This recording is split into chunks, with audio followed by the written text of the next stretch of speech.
Welcome to voices of rise. இந்த வீடியோல நம்ம வந்து காச்சிகுட்டா அனிமையோட தமிழ் ரிவ்யூ தான் பார்க்க போறோம். தமிழ் ரிவ்யூ அப்படின்னு சொல்றத விட ஒரு ரியாக்ஷன் எக்ஸ்பிளனேஷன் அப்படின்னு வச்சுக்கலாம்.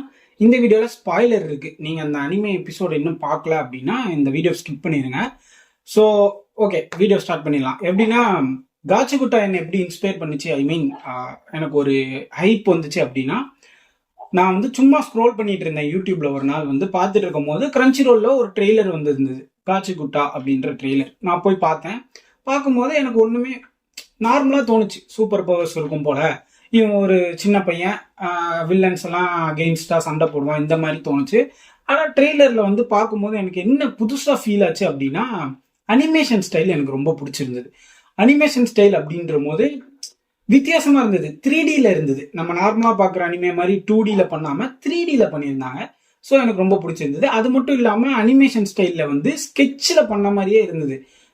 மற்ற அனிமேவும் ஸ்கெச் வரைஞ்சு டிஜிட்டல் ஆக்கி அப்புறம் தான் பண்றாங்க. பட் வந்து இதுல இன்டென்ஷனலா கேரக்டர்ஸ் எல்லாம் வரைஞ்ச மாதிரியே இருக்கணும்ன்றதுக்காக, அதாவது ஒரு ஸ்கெட்ச்ல வரைஞ்ச கேரக்டர் எப்படி பேசும், நடக்கும், போகும், இந்த மாதிரியான ஒரு இது அனிமேஷன் ரொம்ப நல்லா இருக்கு.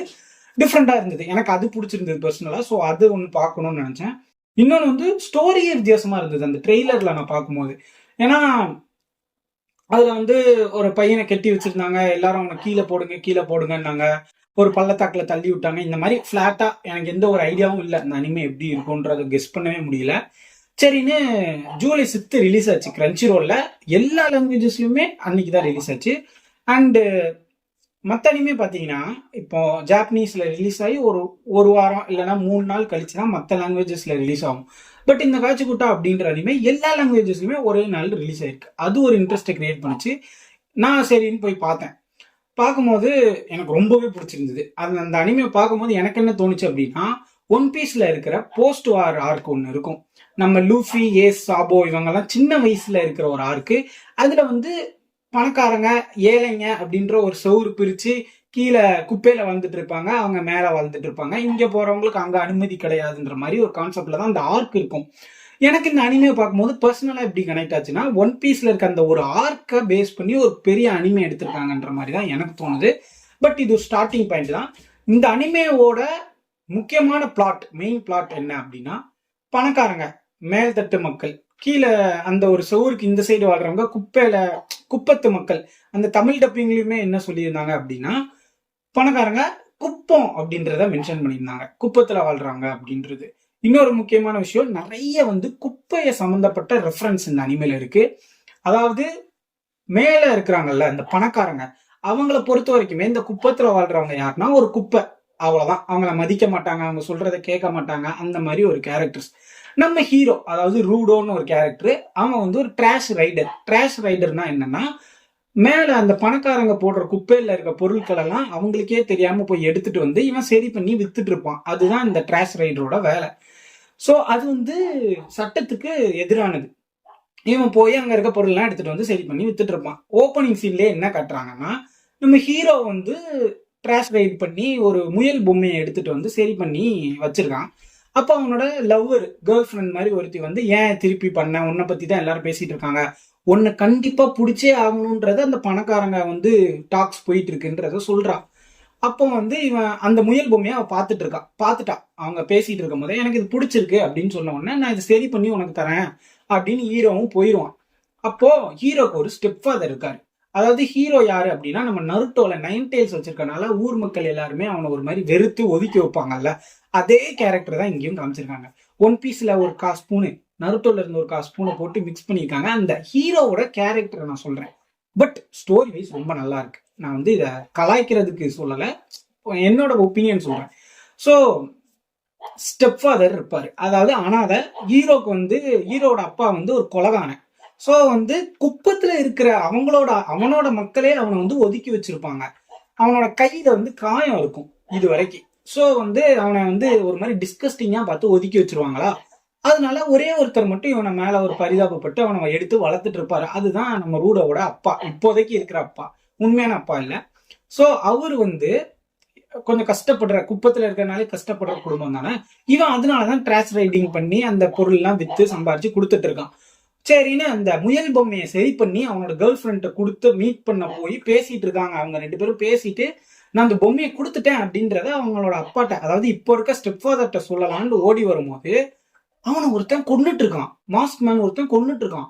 இவனுக்கு பார்த்துட்டு என்ன பண்ணணும்னே தெரியல. சரின்னு உள்ள போய் அவனை தடுக்க பாக்குறான். அவன் இவனை அடிச்சு போட்டு மயங்கி அதுக்கடுத்து அவன் தப்பிச்சு போயிடுறான். இவன் நம்ம ஸ்டெப் ஃபாதர் நமக்கு இருந்த ஒரே ஆள் இவர் தான் அப்படின்ட்டு ஒரு மாதிரி ஹார்ட் ஃபில்டரா பேசிட்டு இருக்கான். என்னை விட்டு போயிடாதீங்கன்னு அவர் கத்துறாரு, நீ இங்க இருந்து ஓடிடு ஓடிடு அப்படின்னு. டக்குன்னு அந்த மாஸ்க்மேன் போன ஒரு 2 செகண்ட்லயே அந்த ராயல் ஃபேமிலி, அந்த பணக்காரங்கள்லாம் இருக்கிற இடத்துல இருக்க போலீஸ் ஆபீசர்ஸ் எல்லாம் வந்து இவனை அரெஸ்ட் பண்ணிடுறாங்க.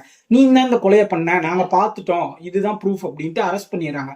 எனக்கு என்ன ஒரு கனெக்ட் ஆச்சு அப்படின்னா, இந்த பையன் தான் ட்ராஷ் ரைடர்னு தெரியும், பட் அவனுக்கு பிடிக்க ப்ரூஃப் இல்ல, பிடிக்க முடியல. அதனால இவங்களா ஒரு சிச்சுவேஷனை கிரியேட் பண்ணி அவனோட ஸ்டெப் ஃபாதரை கொண்டு இவன் மேல கொலைப்பொலியை தூக்கி போட்டு அவனை அரெஸ்ட் பண்ணிருக்காங்கன்னு தான் எனக்கு தோணுது.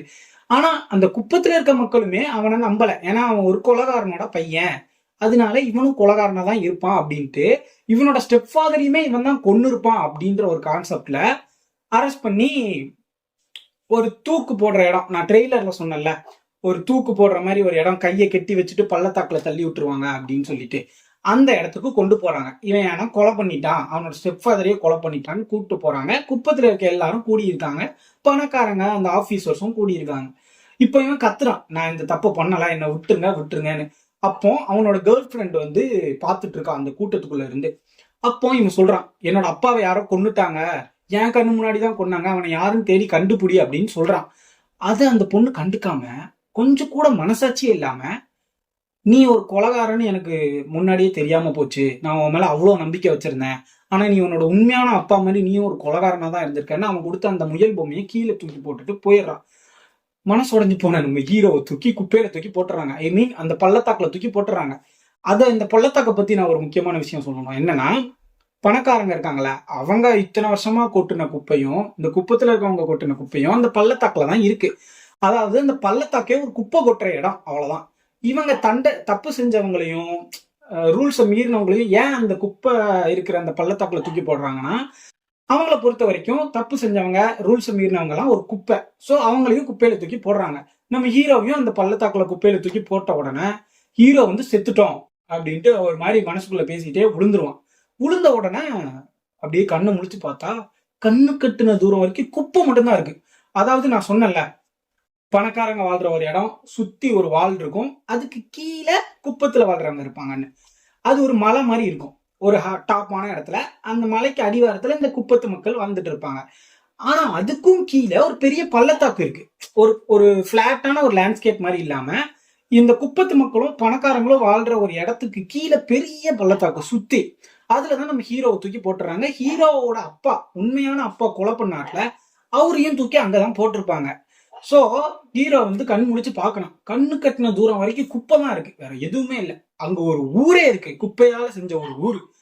எப்படின்னா, ஒரு மேல இருக்கிற அவங்க வாழ்ந்த அந்த சிட்டி, அந்த குப்பத்தோட ஒரு 100 மடங்கு பெருசான ஒரு குப்பை இருக்கிற ஒரு இடம். திடீர்னு ஒரு மிருகம், குப்பையால உருவான ஒரு மிருகம், புரியுதா? குப்பை கொட்டி இத்தனை வருஷமா, பல 100 வருஷமா அந்த குப்பையை அங்கதான் கொட்டிட்டு இருக்காங்க. சோ அந்த குப்பையால உருவான ஒரு பெரிய கைஜு மாதிரி ஒரு மான்ஸ்டர் வந்து எந்திரிச்சு அவனை நோக்கி வந்துட்டு இருக்கு. இவன் அப்படி பாக்குறான். எபிசோடு வந்து முடிஞ்சிருச்சு. அந்த தப்பு செஞ்சவங்க எல்லாம் தூக்கி கீழே போட்டாங்கல்ல, அவங்களுக்கு என்ன நடக்குது அப்படின்றத நோக்கி போற ஒரு ஜேர்னின்றதுதான் நான் புரிஞ்சுக்கிட்டேன். ஹீரோ இப்போ அந்த பள்ளத்தாக்குல விழுந்துட்டான். இனிமே ஹீரோ எப்படி சர்வே பண்ணுவான்? அந்த குப்பை இருக்குல்ல, அவ்வளோ பெரிய இடம், அந்த இடத்துல என்னென்ன நடக்குது, அந்த மான்ஸ்டர் ஏன் வந்துச்சு, இந்த மாதிரியான விஷயங்கள் தான் அடுத்தடுத்த எபிசோட்ல போகும். எனக்கு பர்சனலா இந்த அனிமே ரொம்ப பிடிச்சிருந்துச்சு. அந்த 23 மினிட்ஸ் எபிசோட் எப்படி முடிஞ்சிச்சுன்னே எனக்கு தெரியல. அண்ட் இன்னொரு முக்கியமான விஷயம், அந்த கொலைகாரன் யாரு அப்படின்றத கண்டுபிடிக்கணும். அதாவது இவனோட ஸ்டெப் ஃபாதரை கொன்னது யாருன்றதையும் கண்டுபிடிக்கணும். இப்படி ஒரு ஸ்டோரி இருக்கு. சோ இப்போ ஹீரோவோட ஜேர்னி வந்து புதுசா ஸ்டார்ட் ஆகுது. இத்தனை வருஷமா சின்ன வயசுல இருந்து அவனுக்கு விவரம் தெரிஞ்ச வயசுல இருந்தே அவனை ஒதுக்கி ஒதுக்கி வச்சு, பணக்காரன் ஏழை, குப்பத்துல இருக்கிறவன் சிட்டில இருக்கிறவன் பிரிச்சு வச்சிருந்த அந்த ஒரு டிராமால இருந்து தப்பிச்சு இப்ப புது ஒரு இடத்துக்கு போயிருக்கான். அங்க இன்னும் எந்த மனுஷங்க இருக்காங்களான்னு தெரியாது, ஒண்ணுமே தெரியாது. அந்த ஒரு இடத்துக்கு போயிருக்கான். இனிமே அவனோட ஜேர்னி எப்படி இருக்குன்றதான் அடுத்தடுத்த எபிசோட்ல காமிப்பாங்க. இந்த அனிமே ரொம்ப நல்லாவே கொண்டு போயிருக்காங்க. ஸோ இன்னொரு 2-3 எபிசோடு வந்தாதான் நம்ம கதையை ஃபுல்லா ஜட்ஜ் பண்ண முடியும். பட் எபிசோடு 1 பொறுத்த வரைக்கும் நான் 10க்கு 9 கொடுப்பேன். எனக்கு ரொம்ப பிடிச்சிருந்துச்சு. தமிழ் டப்பிங் வந்து நல்லா இருக்கு. அதாவது எப்பவுமே தமிழ் டப்பிங் கிரன்ச்சி ரோல்ல என்னென்ன டீம் பண்ணுவாங்களோ அதே ஆளுங்க தான் பண்ணியிருக்காங்க. டாக்டர் ஸ்டோன்ல பேசினவங்க, சோலோ லெவலிங்ல பேசினவங்க, இவங்கள தான் இதுக்கும் டப்பிங் பண்ண வச்சிருக்காங்க. குவாலிட்டி நல்லா இருக்கு. எந்த கேரக்டருக்குமே இந்த வாய்ஸ் கேவலமா இருக்குன்ற மாதிரிலாம் செட் ஆகல. கிரன்ச்சி ரோல் ரொம்ப நல்லாவே பண்ணியிருக்காங்க தமிழ் டப்டு. நீங்க கண்டிப்பா போய் செக் பண்ணி பாருங்க. உண்மையிலேயே ரொம்ப தரமா இருக்கு.